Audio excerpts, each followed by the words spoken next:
대한민국을 찾아온 경제위기.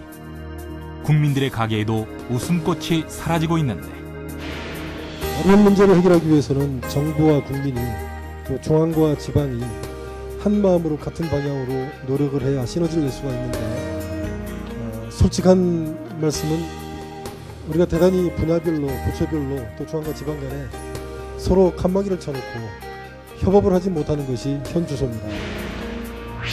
함께 성장하기에 지금 가장 필요한 것은 모두의 소통. 개방, 공유, 소통, 협력이라는 그 핵심 가치, 이 수단적 가치입니다만 이 가치를 국정 전반에 적용 확산시켜서 국가적인 추진 동력을 만들어내고 또 국민에게는 맞춤형 서비스를 제공하고 또 새로운 일자리를 만드는 그런 혁신 프로그램입니다. 소통과 개방, 공유, 협력을 바탕으로 국민과 함께 달려나가기 위해 정부가 마련한 혁신적인 방법.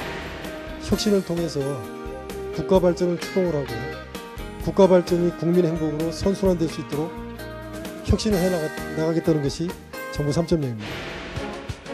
KTV 파워 특강. 안전행정부 박찬우 차관의 강연을 통해 기획부터 실천 방향까지 정부 3.0에 대한 모든 것을 들어봅니다.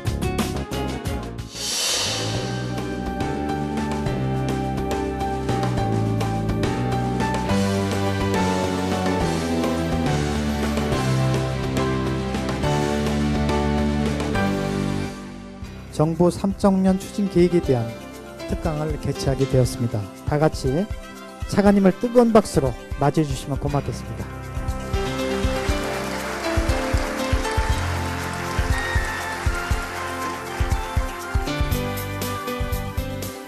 정부 3.0 좀 딱딱한 주제인데 편한 마음으로 들어주시면 좋을 것 같습니다.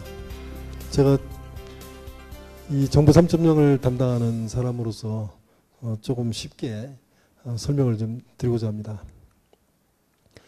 전체 설명드리는 그 순서는 왜 이 시점에서 정부 3.0인가, 그리고 정부 3.0이 무언가, 정부는 정부 3.0을 통해서 무엇을 하려고 하나, 이런 순서로 말씀을 드리겠습니다. 다 아시는 내용입니다. 지난 60년 동안 대한민국 엄청난 성장을 했습니다. 나라를 발전시키고 또 민주주의를 이룬 그런 위대한 성취를 했는데 문제는 그런 성장의 그늘이 있다는 겁니다. 이런 국가 발전을 앞으로도 지속적으로 해낼 수 있느냐 하는 부분이 현재 이 시점에서 우리 국가가 당면한 과제입니다. 아시다시피 그 양극화 문제라든지 또 저출산 고령화 문제, 그리고 지금까지 해왔던 이 산업시대의 성장 전략이 앞으로도 우리를 3만 불, 4만 불 이런 지속적인 발전을 달성을 해줄 것이냐 하는 문제, 그리고 우리 주변에 여러 가지 그 위기와 관계된 문제들, 무슨 뭐 남북한 문제라든지 사강에 둘러싸인 지정적인 구조라든지 또 지나치게 높은 대외 의존도, 그 외국의 작은 문제 하나만으로도 우리는 독감에 걸립니다. 그래서 현재까지 우리가 이룩한 이런 경제 성장 또 국가 발전이 대단히 깨지기 쉬운 것이다. 그래서 앞으로 이런 것들을 지속적으로 유지하고 발전시키기 위해서는 좀 더 남다른 각오를 가지고 노력을 해야 된다. 그런 문제의식을 가지고 정부 3.0을 추진하게 됐습니다. 이거는 G20 회의를 할 때 세계 유수 국가의 국가 원수들을 초청을 해서 G20, G50을 했습니다. 그때 G20을 할 때 그 월스트리트 저널에서 이런 사설이 났어요. 한국이 G20을 개최할 만큼 엄청난 경제 성장을 했지만 한국은 불편한 진실을 만나게 된다. 앞으로 이러한 발전을 계속 할 수 있을지에 대해서 대단히 네거티브하고, 한국이 지속적인 발전을 하려면 뭔가 아주 근본적이고 힘든 변화를 만들어내야 한다. 저희 문제의식하고 똑같습니다. 정부 3.0은 이러한 문제의식을 가지고 그런 문제를 극복하기 위해서 박근혜 정부가 추진하고 있는 정부 혁신 프로그램입니다. 개방, 공유, 소통, 협력이라는 그 핵심 가치, 이 수단적 가치입니다만 이 가치를 국정 전반에 적용 확산시켜서 국가적인 추진 동력을 만들어내고 또 국민에게는 맞춤형 서비스를 제공하고 또 새로운 일자리를 만드는 그런 혁신 프로그램입니다. 여기 4대 국정기조를 보시면 앞에서 말씀드린 우리 국가가 당면한 그 문제를 해결하겠다고 하는 그런 과제입니다. 우리가 엄청나게 경제 발전을 해왔지만은 지난 15년 동안 정체되어 있습니다. 2만 불 트랩에 걸려서 우리가 한 걸음도 나가지 못하고 있는 그런 상황이에요. 그래서 그런 문제를 극복하고 우리가 선진국으로 도약하기 위해서는 새로운 성장 동력을 만들고 새로운 성장 전략을 추진을 해야 한다. 또 그걸 통해서 경제를 부흥시켜야 한다. 이게 첫 번째 국정기조입니다. 또 두 번째 국정기조는 국민 행복인데 2만 3천 불입니다. 작년 GNP가 2만 3천 불인데 우리 국민들은 그렇게 행복해하지 않는 것 같습니다. 어떤 조사에 의하면은 148개 국가에 대해서 조사를 했는데 행복지수가 우리가 98등이에요. 97등입니다. 그리고 국민 중에서 스스로를 중산층 이상이라고 대답한 국민이 과거에는 한 60, 70% 정도 됐었는데 재작년에 조사를 해보니까 한 30% 수준밖에 안 돼요. 왜 그렇게 됐느냐? 양극화 문제가 기저에 깔리는 것 같습니다. 우리 국민들이 국가는 경제가 발전이 됐는데 발전의 과실을 모든 국민들이 골고루 나누지 못하고 있다라는 그런 억울한 마음을 가지고 있기 때문에 국민들이 행복하다고 느끼지 못하는 것 같습니다. 그래서 국가 발전이 국민 행복으로 선순환되는 그런 사회를 만들겠다는 것이 두 번째 국정기조입니다. 세 번째 국정기조인 문화융성이라는 것은 경제 발전만으로 빵만으로 살 수 없다. 좀 더 문화적으로 또 삶의 가치나 질을 중시하는 그런 것들을 국민들이 원하기 때문에 그런 국정기조를 또 내세웠습니다. 그리고 평화통일 기반을 구축을 해서 지난 반세기 동안에 우리의 목을 누르고 있는 이 남북한의 이 대립 문제를 해결하겠다는 것이 이번 정부의 국정기조입니다. 정부 3.0의 개념을 제가 그려봤습니다. 어려운 문제를 해결하기 위해서는 정부와 국민이 또 중앙과 지방이 한 마음으로 같은 방향으로 노력을 해야 시너지를 낼 수가 있는데 솔직한 말씀은 우리가 대단히 분야별로 부처별로 또 중앙과 지방 간에 서로 칸막이를 쳐놓고 협업을 하지 못하는 것이 현 주소입니다. 사회적으로 많은 갈등의 문제가 있습니다. 국가적으로 당면한 문제를 해결하기 위해서는 정부와 지방이 또 정부와 국민이 개방 공유 소통 협력을 통해서 협력하자는 것이 정부 3.0입니다. 제가 3주 전에 UN 공공행정 포럼에 가서 정부 3.0에 대해서 발표를 하고 왔습니다. 발표를 하고 나서 한 30분 정도 플로어에서 이게 토론하는 시간을 가졌는데 첫 질문이 이거였었어요. 다른 나라들이 전부 2.0을 하고 있는데 한국만 3.0을 한다고 하니까 2.0과 3.0의 차이가 뭐냐? 이게 첫 질문이었습니다. 그리고 두 번째 질문이 한국은 현재 어느 정도 수준이라고 보느냐? 2.0은 이미 달성하고 3.0으로 간다고 보느냐? 이런 이제 아픈 질문이었었어요. 근데 첫 번째 질문을 먼저 말씀을 드려보면 2.0도 국민 중심이고 3.0도 국민 중심입니다. 근데 그 차이점은 뭐냐면은 2.0에서 목표로 하고 있는 것은 제너럴 퍼블릭입니다. 일반 국민을 대상으로 여러 가지 서비스 체계를 만들어서 보급을 했습니다만은 3.0에서는 국민 개개인의 필요에 맞춤형으로 서비스를 제공하겠다는 것이 차이입니다. 구체적인 예를 들어서 제가 다시 설명을 조금 후에 하도록 하겠습니다. 두 번째 핵심 가치는 민주성입니다. 2.0에서도 민주성이고 3.0에서도 민주성인데 3.0의 민주성은 좀 더 확장된 민주성이다. 뭐가 다르냐? 정부가 3.0을 통해서 하려고 하는 일은 많습니다. 앞에서 말씀드린 대로 국정과제를 성공적으로 추진하고 우리 국민이 어려워하는 국민이 필요로 하는 서비스를 제공하고 또 지자체 현장에서 문제가 되는 현안 과제들을 해결하고 이런 것들이 우리 정부가 해야 될 일들입니다. 근데 그런 일들을 하기 위해서는 정부의 역량을 국가의 역량을 하나로 모으는 것이 필요합니다. 그러기 위해서는 개방 공유 소통 협력이라는 가치를 통해서 정부와 국민 또 지자체가 같이 협력을 해야 되는데 세 가지 전략을 가지고 있습니다. 하나는 소통하는 투명한 정부 전략이고요. 두 번째는 일 잘하는 유능한 정부 전략입니다. 그 세 번째가 국민 중심의 서비스 정부 전략입니다. 소통하는 투명한 정부가 뭐냐 설명을 한번 드려보겠습니다. 저는 투명한 정부를 공공정보를 적극적으로 개방 공유해서 참여와 소통을 통해서 정부와 국민 간의 신뢰가 형성되는 정부, 이거를 소통하는 정부라고 생각을 합니다. 그래서 이걸 하기 위해서 공공정보를 대대적으로 공개하기로 했습니다. 정보공개법을 저희가 개정안을 내서 지난 6월 달에 국회에서 통과를 시켰는데요. 이 정보공개에 대한 패러다임이 완전히 바뀌게 됩니다. 그동안 정보공개라는 것은 정보공개 신청을 해보신 분들 아마 계실지 모르겠는데, 신청을 하면은 정부가 정보공개 심의를 개최해서 그 결과를 가지고 공개를 합니다. 그래서 작년 한 해 동안에 공개한 정보공개 건수가 31만 건입니다. 참고로 1년 동안에 정부가 생산하는 문서가 1억 건이 넘습니다. 그 중에서 31만 건을 공개를 했습니다. 정부가 생산하는 문서는 실무적으로 공개할 것인지 말 것인지를 정보공개법에 따라서 또 기록관리법에 따라서 분류를 하도록 되어 있습니다. 그중에 공개에 분류하는 문서가 반이 넘습니다. 이미 공개에 분류되어 있는 문서조차도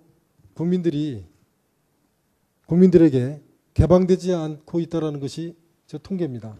그래서 앞으로는 사전적으로 공개에 분류된 모든 정보를 시스템적으로 공개하겠다는 겁니다. 있는 그대로 전 과정에 대해서 국민 중심으로 공개하겠다. 또 그걸 하기 위해서 관계법을 개정을 해서 패러다임을 완전히 바꿨습니다. 이걸 하게 되면 어떤 일이 벌어지게 되냐면요. 기관의 홈페이지에 들어가 보면은 정보공개 그 포털에 들어가 보면은 그 기관이 생산한 문서 제목이 쭉 리스트업이 되어 있습니다. 그 중에서 공개 분류된 문서에 대해서는 원문 정보하고 바로 링크가 됩니다. 모든 국민들이 공개에 분류된 정보에 대해서 공개 청구라는 별도의 절차 없이 바로 그 인터넷을 통해서 접근해서 가져갈 수 있습니다. 조회해 볼 수 있습니다. 그렇게 바뀌는 겁니다. 정보를 공개하게 되면은 그 다음에는 그 정보를 통해서 정책 과정에 주민들이 참여하고자 하는 욕구가 폭발하게 됩니다. 그래서 지금도 이제 국민들이 참여할 수 있는 많은 기회들이 있어요. 그러나 우리의 민주주의는 잘 아시다시피 정당과 대의민주주의에 각한 그런 민주주의 체제입니다. 그 체제를 통해서 수백 년 동안, 수천 년 동안 우리 인류가 발전해 왔습니다마는 최근의 기술적 진보로 우리 국민들이 직접 행정 과정에, 정책 과정에 참여할 수 있는 길이 크게 열리고 있습니다. 정보 공개를 통해서 국민들이 내용을 알게 되면 아젠다를 설정하고 정책을 수립하고 집행하고 평가하고 피드백하는 모든 과정에 사전적으로 또 사후적으로 그 과정에 참여할 수 있는 길이 열리게 됩니다. 저는 그 앞에서 그 확장된 민주성이라는 말씀을 드렸었는데요. 그 예를 한번 들어보겠습니다. 이명박 정부 초에 미국 소고기 수입 문제로 국정이 몇 개월 동안 마비가 된 적이 있습니다. 그때 차라리 국민투표에 붙이지 왜 저렇게 장기간 국정을 마비시키느냐. 국민투표는 아시다시피 많은 비용이 들고 또 쉽지 않습니다. 그러나 앞으로 이런 이 발전된 기술을 통해서 그 예를 들어서요. 공론투표라는 얘기 혹시 들어보셨는지 모르겠습니다. 그 모든 정보를 공개하고 그 정보에 대해서 전문가들이 다각도로 토론을 하고 그런 지식을 기반으로 해서 수십만 명, 수만 명에 대해서 한꺼번에 설문조사를 하는 겁니다.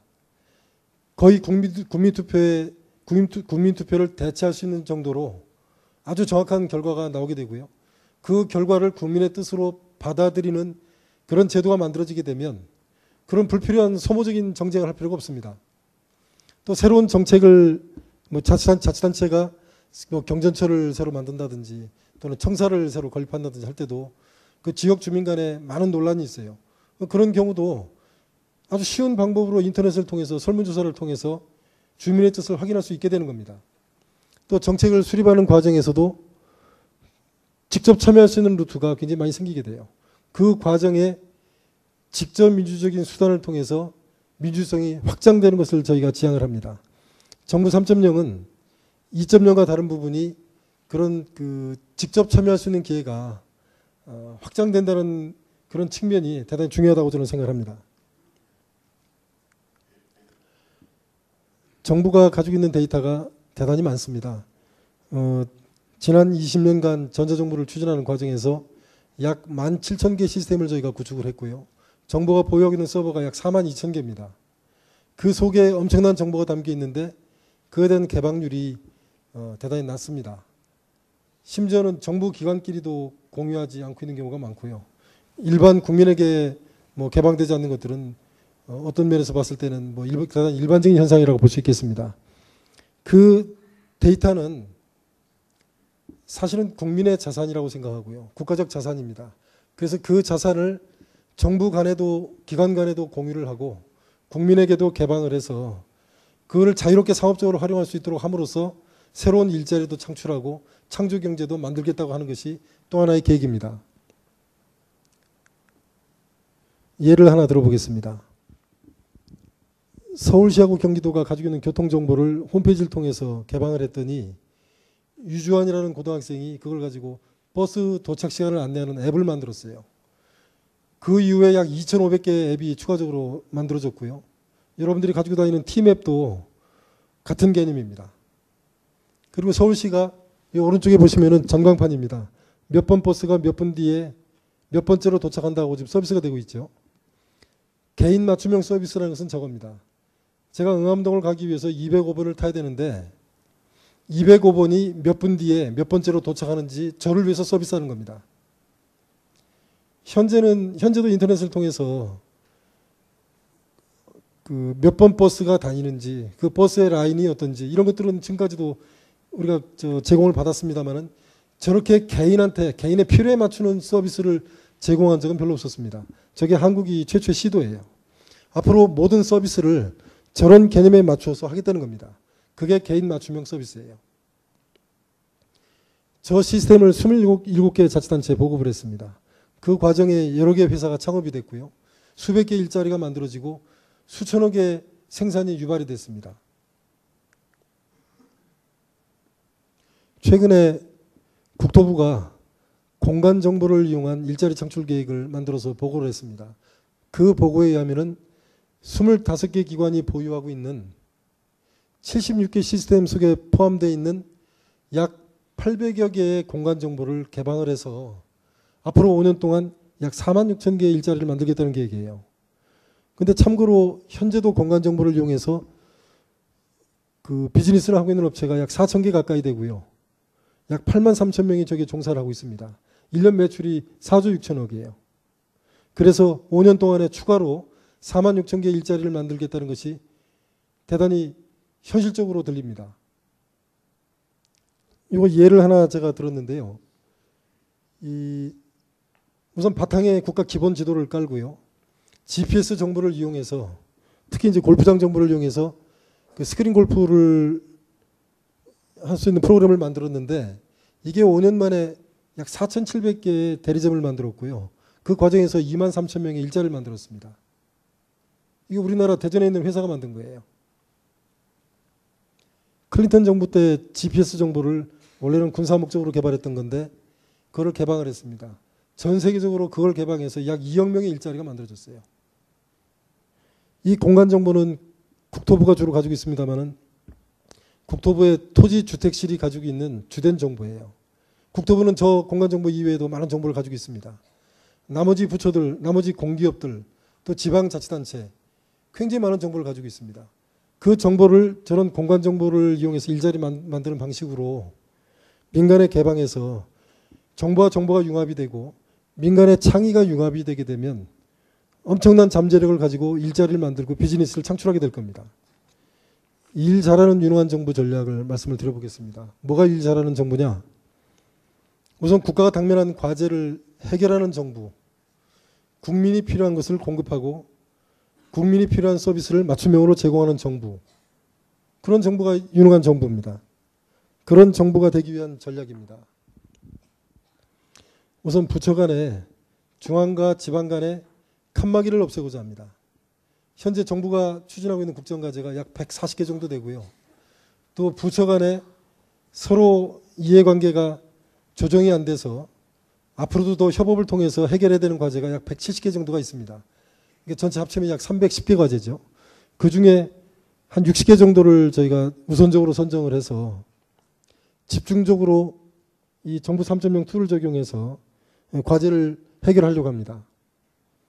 지방정부 3.0이라는 것은 뭐냐면은 국가 단위의 국정과제가 지방 현장에서 제대로 뿌리를 내리고 변화를 만들고 성과를 창출을 할 수 있도록 만드는 프로그램입니다.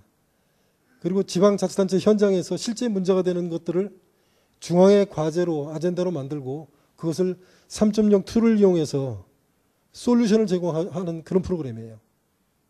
1차적으로는 관계기관 간의 정보를 공유하고 시스템을 연계 통합하는 것이 시작점입니다. 행정정보 공유를 통해서 정부가 이미 구축한 막대한 정보를 기관 간에 서로 공유를 하는 겁니다.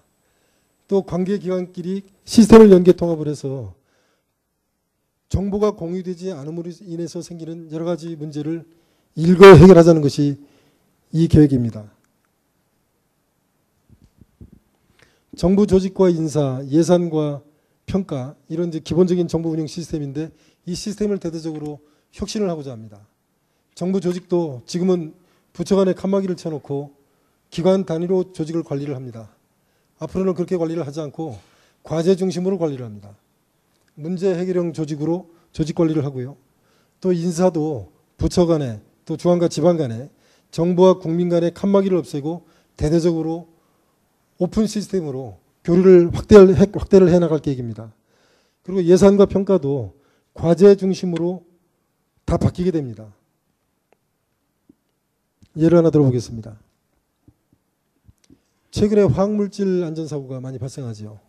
그 화학물질 안전사고를 해결하기 위해서 환경부, 고용노동부, 산업부 그리고 소방방재청 이런 관계되는 기관들이 각자 계획을 수립을 했습니다. 그래서 그거를 추진하기 위해서 새로운 조직을 만들고 사람을 늘려달라고 저희한테 협조 요청이 들어왔어요. 근데 저거를 관계기관하고 협업을 해서 전국에 있는 노산단에 대한 조사를 했습니다. 전국에 있는 노산단을 대략 이렇게 파악을 해보니까 전국적으로 약 6개 지역에 노산단이 집중되어 있는 겁니다. 그 집중되어 있는 지역에 합동방재센터를 만들고 관계기관들이 함께 들어와서 일을 하는 그런 새로운 구조입니다. 환경부가 일을 잘하는 것이 중요한 것이 아니라 화학물질 사고를 미연에 방지하고 해결하는 것이 중요하기 때문에 관계기관의 업무 역량을 한때 모아서 현장에서 해결할 수 있는 그런 업무 체계를 만들겠다는 겁니다. 저기에 환경부와 산업부, 고용노동부 이런 관계기관들이 인력과 장비, 자원, 기술, 시스템 이런 모든 것들을 함께 했습니다. 예방을 하고 점검을 하고 또 어떤 사고가 탔을 때 대응을 하고 또 그 뒤에 복구를 하고 하는 모든 과정에 관계기관들이 서로의 칸막이를 헐어내고 또 중앙부처가 자치단체와 칸막이를 헐어내고 같이 협업을 하는 그런 구조입니다. 예를 화학물질 사고를 들어서 말씀을 드렸습니다마는 국정의 모든 분야에 현장의 모든 분야에 저런 것들이 있어요. 예를 들면은 다문화 가족 문제를 해결하기 위해서 약 10개 부처가 각각 정책을 수립하고 사업을 합니다. 현장에서는 모두 지자체로 그 일이 모이게 돼 있어요. 지역 공동체 사업을 하기 위해서 10개 부처가 각각 공동체 사업을 유사한 사업을 합니다. 국민들에게 복지 프로그램을 제공하기 위해서 16개 부처가 1년에 약 92조의 예산을 들여가지고 사업을 합니다. 그런 것들이 현장에 가면은 전부 지자체의 읍면동으로 다 깔때기처럼 모이게 됩니다. 그런 것들을 부처 간의 경계를 헐어내고 중앙과 지방 간의 경계를 헐어내고 그 문제를 해결할 수 있는 가장 효율적인 업무 체계를 새롭게 구상을 해서 문제를 해결하겠다는 것이 정부 3.0입니다. 그거를 하기 위해서는 관계 부서 간에 관계 기관 간에 중앙과 지방 간에 정보를 공유하고 시스템을 연계 통합하고 조직 인사, 예산, 평가 같은 정부 운영 시스템을 문제를 해결하는 구조로 다 혁신하겠다는 겁니다. 그게 정부 3.0입니다. 유능한 정부를 만들기 위해서는 주먹구구식으로 일을 해서는 안 됩니다. 데이터에 기반을 한 그런 행정을 해야 됩니다. 굉장히 많은 데이터들이 있는데 그 데이터들도 역시 칸막이를 쳐놓고 각자 활용을 하고 있어요. 그래서 아까 말씀드린 대로 칸막이를 없애고 정부가 보유하게 된 모든 시스템을 클라우드 형태로 다 바꿉니다. 그리고 그 막대한 정보를 기반으로 해서 행정을 할 수 있도록 빅데이터를 기반으로 한 과학적 행정체계를 구축을 하게 됩니다. 예를 하나 들어보겠습니다. 이게 교통안전과 관계된 정보들이에요.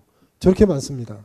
무슨 GPS 정보도 있고 교통사고 통계도 있고 또 사건 분석 정보도 있고 기상 정보도 있고 도로 체계에 대한 정보도 있고 굉장히 많은 정보들이 있습니다.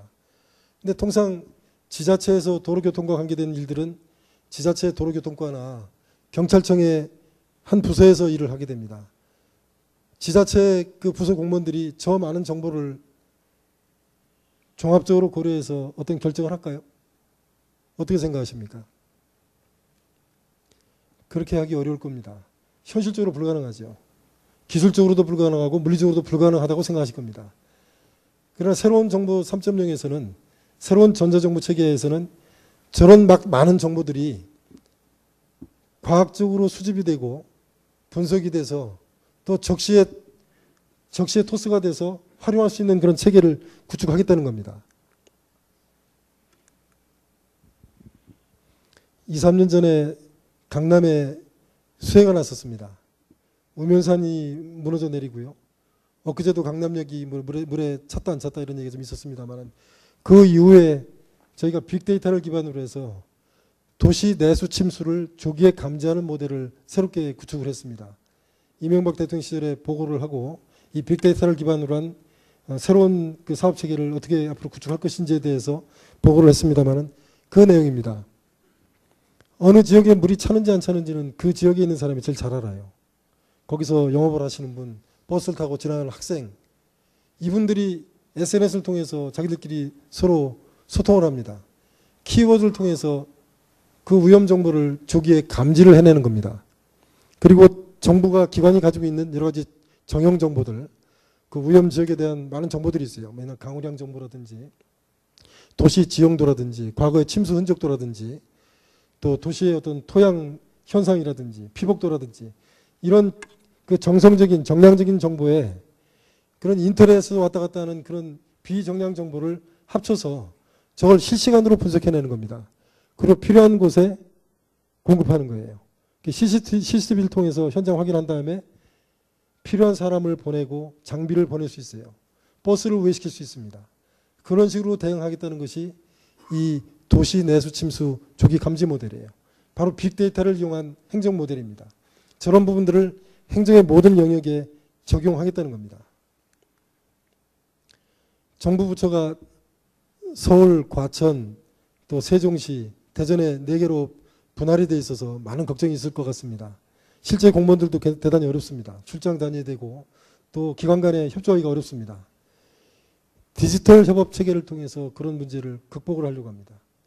청사가 분리되어 있는 문제를 거꾸로 이 전자정부 기반을 통해서 이 전자정부의 수준을 업그레이드하는 계기로 삼으려고 합니다. 바로 그런 내용입니다.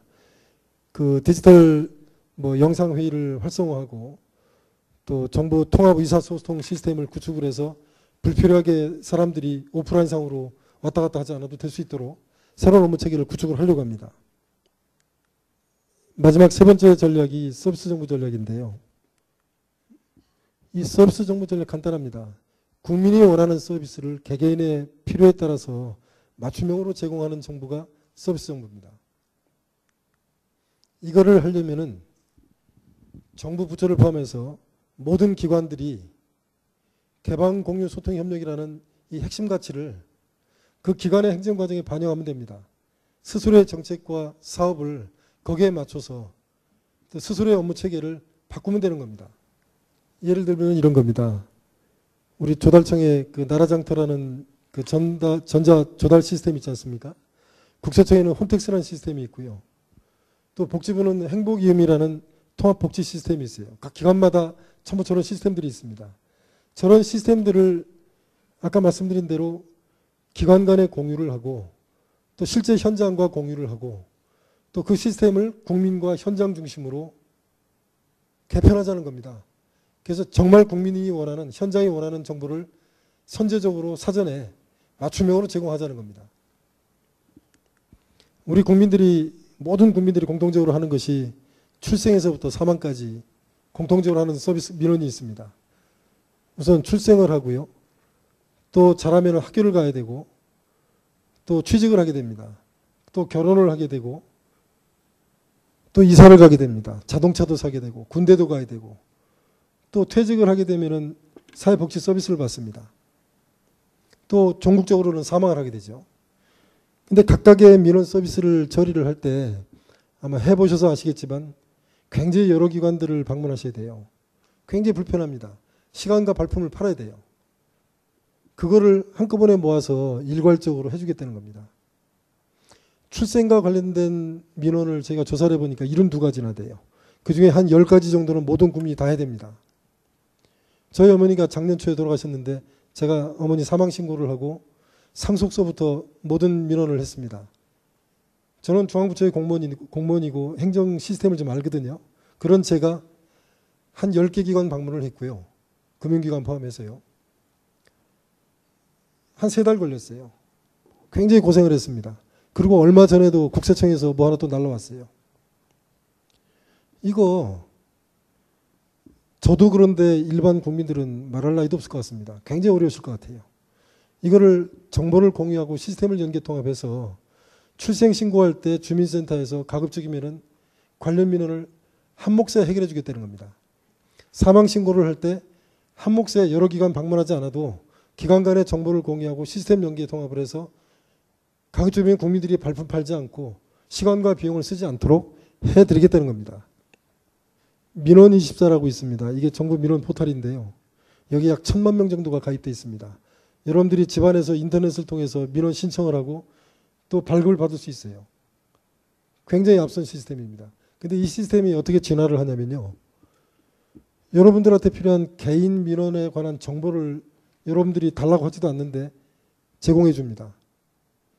제가 작년 8월 달에 삼성병원에서 건강검진을 받았어요. 1년이 지났는데 삼성병원에서 연락이 왔습니다. 1년 전에 검진 받았으니까 검진 또 새로 받으세요 하고 연락이 왔습니다. 병원은 하는데 민간 기업은 하는데 왜 정부는 못합니까? 그건 문제의식입니다. 여러분들의 주민등록번호가 전부 그 안에 있어요. 그러면은 그 주민등록번호를 통해서 여러분들의 여권이 언제 만료되는지, 운전면허증이 언제 만료되는지, 적성검사 언제 받아야 되는지 우리 다 압니다. 세금 고지서가 날아갔는데 언제까지 내야 되는지, 범칙금 언제까지 내야 되는지 정부는 다 알고 있어요. 그런 내용들을 민원24를 통해서 여러분들의 스마트폰을 통해서 미리 제공해 주겠다는 겁니다. 이 국민들이 정부에 돈을 내야 되는 경우가 꽤 있더라고요. 세금을 우선 내야 되죠. 과태료나 범칙금 나면 그거 내야 되죠. 각종 공과금 내야 되죠. 이런 것들을 해당되는 기관에 국민들이 하나하나 다 찾아서 내야 되잖아요. TV 시청료, 공과금, 지방세, 재산세 다 알아서 내셔야 되지 않습니까? 그거 기한 내 안 내면은 또 돈 더 내셔야 되죠. 과태료 물게 되지 않습니까? 이거를 관계되는 시스템을 전부 연계해서 한 몫에 해드리겠다는 겁니다. 이 안행부가 가지고 있는 지방세 시스템하고요. 경찰청이 가지고 있는 과태료 범칙금 시스템, 또 지자체가 가지고 있는 세월 시스템, 그리고 금융결제원 시스템을 연계해서 적어도 지방과 관계된 그 부분에 대해서는 한 몫에 해결할 수 있도록 시스템을 연계해서 해결을 해드리겠다는 겁니다. 이게 맞춤형 서비스예요. 기업에 대해서도 그렇게 하려고 그래요. 이건 중소기업청이 현재 구축하고 있는 건데 이 중소기업 지원하는 그런 프로그램이 이것도 굉장히 많더라고요. 1년 동안에 약 13조 정도를 한 10여 개 기관이 제공을 하고 있는데 이 관련되는 프로그램을 하나로 모은 겁니다. 관련되는 DB를 다 하나로 모은 거예요. 그래서 기업이 어떤 지원을 받아야 될지를 여러 기관을 쫓아다니면서 찾아가는 것이 아니라 이 중소기업청이 구축한 중소기업 이 포털에 들어가면 한 몫에 해결이 되는 겁니다. 지자체 허가민원과를 저희가 만들려고 하는데요. 이미 만들어져 있는 데도 있습니다만은 그 허가민원과에 가면은 지자체 여러 부서를 일일이 방문하지 않아도 중요한 민원은 한 몫에 해결을 해줍니다. 이 허가민원과를 전국적으로 확산을 시키고 현재 허가민원과에서 제공하는 그 인허가 민원을 현재 한 10개 정도 하고 있는데요. 이거를 20개, 30개, 50개 이렇게 늘려가겠다는 겁니다. 그래서 국민들이 여러 기관을 방문하지 않아도 원스톱으로 해당되는 기관에 규제 완화와 제도 개선, 사무 이양을 통해서 또 정보 공유와 시스템 연계를 통해서 해결을 해주겠다는 겁니다. 이게 맞춤형 서비스예요. 이런 방식으로 여러 부처가, 여러 기관들이 서비스 체계를 혁신을 해서 서비스를 제공하게 되면 그러면 서비스 정부가 구현이 될 겁니다. 세 가지 전략을 제가 말씀드렸는데 키워드 중심으로 말씀을 드리면 개방, 공유, 소통, 협력이라는 네 가지 단어가 있고요. 이건 이제 수단적 가치입니다. 이거보다 더 상위의 개념이 국민 중심이에요. 국가 발전과 국민 행복.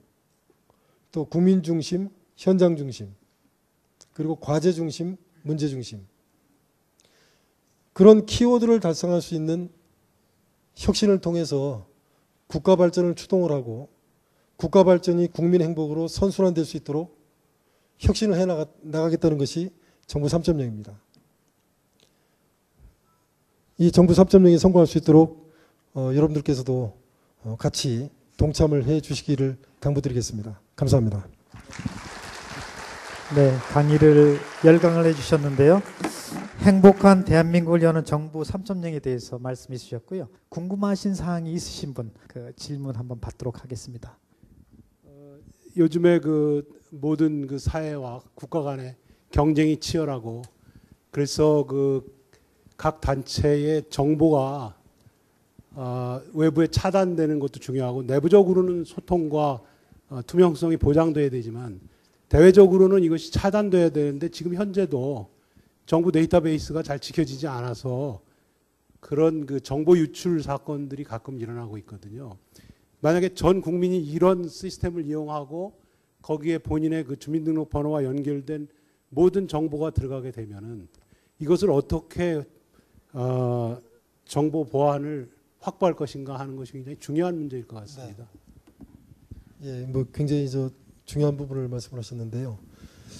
이 정보의 공개, 데이터의 개방을 하기 위해서는 우선 이제 개인정보 보호나 정보 보안에 대한 부분이 먼저 선결이 돼야 됩니다.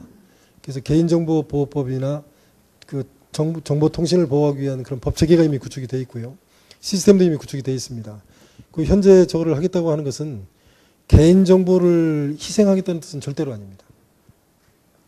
그래서 개인정보 보호와 정보 보안이 확보된 상태에서 또 그거를 확보한다는 전제하에 추진을 하겠다는 그런 뜻으로 말씀드릴 수 있겠습니다. 네. 네, 한 분만 더 질문 받도록 하겠습니다.